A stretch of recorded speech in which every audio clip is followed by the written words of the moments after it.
Well, lots of us have Facebook accounts and we do banking and shopping online. So how do you make sure that your accounts are secure? So we are joined by security expert Rick Janezic. And you know, this is something that a lot of people are concerned with. Rick, thank you for being with us.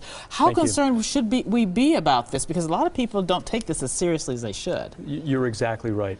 When you take a look at somebody the size of the Department of Defense, Coca-Cola, Facebook, now Apple Computer, if somebody's that large and they could be compromised, it's a whole lot easier for the bad guys to come after small business owners or individuals. So what can all of us little guys do to protect ourselves? There are a bunch of things.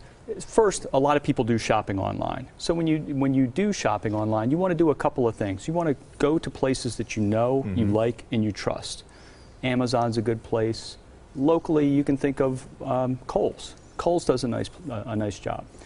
When you do shop and you do pay, you're going to want to use one of the major credit cards, Visa or MasterCard. They'll stand up for you if there's a problem. Good. And then if you're going to shop at a place that you don't really know well, you're going to want to use somebody who's going to give you even more isolation, like a PayPal. Right. Well, Rick, a lot of people wonder about banking and paying bills online. Do you do that as an expert? Can you give us some tips? So how do you go about this? I do. Again, you want to know who you're trading with. You want to know who you're banking with.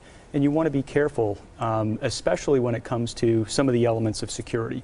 You want to make sure that if you have some kind of antivirus or some kind of security protection, you keep that updated. That's an important thing. It's painful to do, but it's important to do. You also want to make sure that when you have accounts, you want to use good passwords.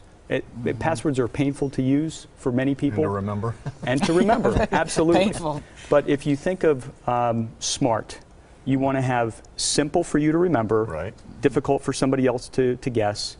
You want to use M, mix it up. So don't make it so that it's just a simple thing to use. Change it around. A, you want to adapt it to each individual site. You don't want to have one password for everything. Okay. A, keep it ridiculously long. Ridiculously long. And keep it tight. Keep your personal devices close to you and always know where they're at. Good advice. Yeah. You just made our lives world out there, isn't it? It made us it can be more complicated, but Rick Janezic, very good information. We appreciate you being very with much. us. Thanks for coming in tonight.